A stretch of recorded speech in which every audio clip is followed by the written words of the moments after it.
Black Entertainer TV. Haciye imisi itari mike tubonye umuririmbyi Melanin Boy yakiriye umuririmbyi D-Boy kuva hariya muri Canada. Ati none kuba yaramwakiriye yoba yarazanywe n'iki, byoba byari bimeze gute? Ayo namwe mu makuru tugiye kurabira hamwe kuri uno munsi wa kabiri. Ndakwibutsa ati utarakora subscribe wokora subscribe, tuzokomeze kubana no mu bindi biganiro by'ahazaza gatanu kuri kagenzi kako. Nongeye kuguha ikaze nanone we wahisemo gukurikirana ino channel yacu Black Entertainer TV. Naonjeho turi kumwe ni Tasi the Winner. Ati none bimeze gute?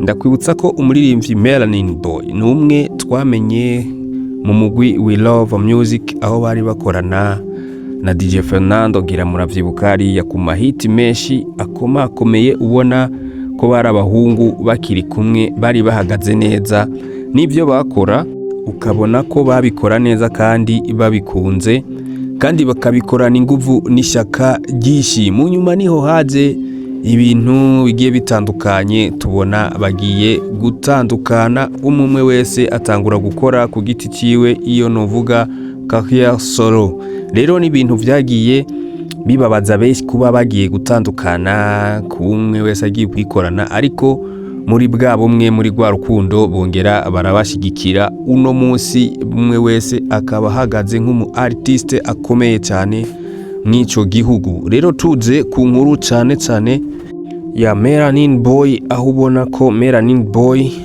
inyuma yaho asohoye indirimbo yiswe Kajanine, twagiye kubona ifoto yashyize ku mugaragaro itariki 20 z'ukwezi kwa gatatu, niho yakira umukanadie umujama bita D-Boy.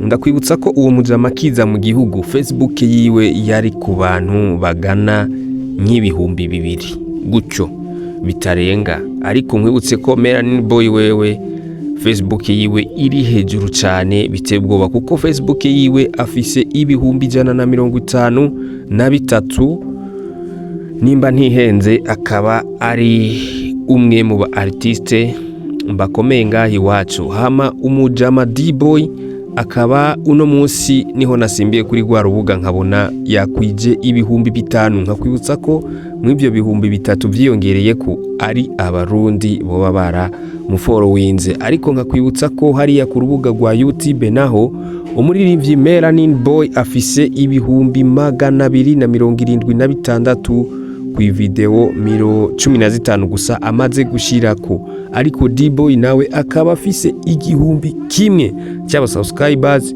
kuri rubuga rwiwe rwa YouTube. Hariya akaba hariko ama video ashika 90. Rero ikibazo nca nibaza, SK hagati yaba baririmbye uko ari babiri, ko twumva ko Melanin Boy ari we yoba yaramwakiriye, bakaba bazi gukora ibintu byinshi, harimo na collabo y'indirimbo bagomba gukorana vuba ishobora kuba izosohoka.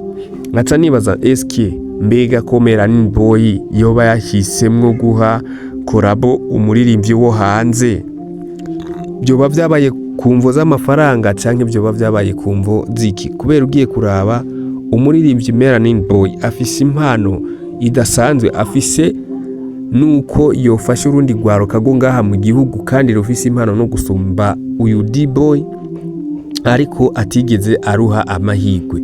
Mbese twovuga ko ariyo mahirwe yoba abonye yo kuzoja mu bihugu byo hanze, nk'uko ubona bikunze kwanka kenshi. Ndakwibutse ko agerageza amahirwe menshi yo kurira indege ngo aje mu Zaburaya n'ahandi gukora ibiteramo, ariko bitarigera bikunda.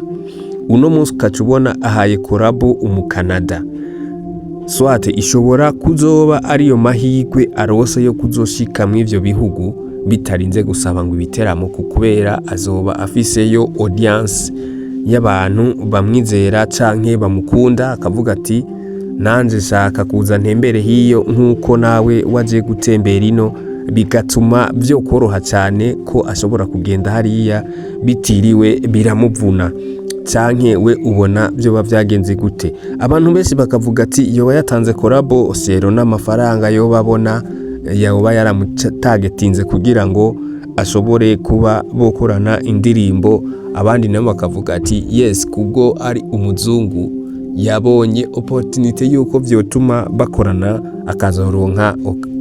akazoronka akaryo nuvuga ko keza kugira ngo aje hariya.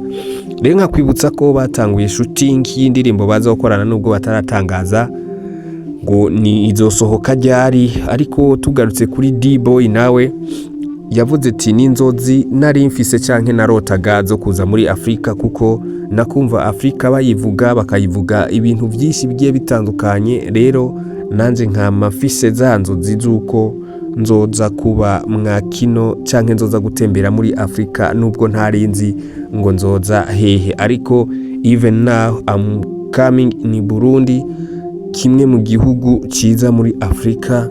Yaraje yishimye, ubona ko anezerewe cyane, ubona ko ari iteka ridasanzwe kuba yafashe urugendo rumwe mu nzozi ziwe, nk'uko yamye abivuga ko yamye ashaka kuza mu gihugu cy'u Burundi kugira ngo arabe Afrika, noneho arabe nuko bigenda. Ndakwibutse ko asanzwe ari n'umufana akomeye cyane w'umuririmbyi Melanin Boy, kuko iyo ariko araraba nk'utu video twiwe kera gitangaza ko agomba kugira urugendo rwo kuza muri Afrika, wabona atugira yongera araba n'ibiteramo vya Melanin Boy, mwite D-Boy kuva hariya Canada, aho ubona ari umu artiste akizamuka ariko aje gukorana indirimbo no muririmbyi Melanin Boy mu gihugu cy'u Burundi. Nkakwibutsa ko ngaha umuririmbyi D-Boy niwe wenyene afise icyo no kwita inyungu nini ya gusumvya Melanin ego azomenyekana hariya canke bamukunda abafana ba D-Boy n'abandi, ariko tugiye kuraba ku bintu by'imbuga,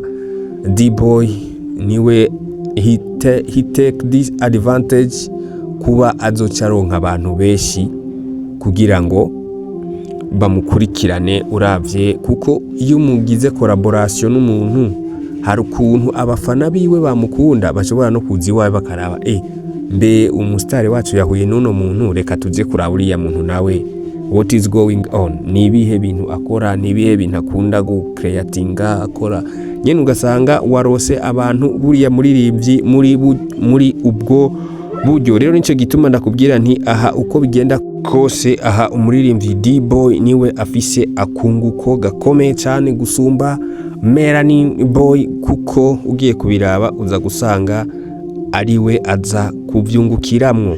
Uretse ko na Melanin Boy, kuko iyo mukoranye ikintu n'umuntu nawe wenda ntihabura abantu batatu canke babiri baza bakakugirira audience canke ikizere, bigatuma nabo biyongera. Rero inkuru narinda bafitiye uno munsi niyo je twari kumwe Tashide Winner, nayo channel yanyu Black Entertainer TV. Hamwe hakwibutsa kuzokora subscribe kugira ngo uzokomeze kubana natwe no mu biganiro vy'ahazaza. Murakoze, ciao ciao, thank you so much.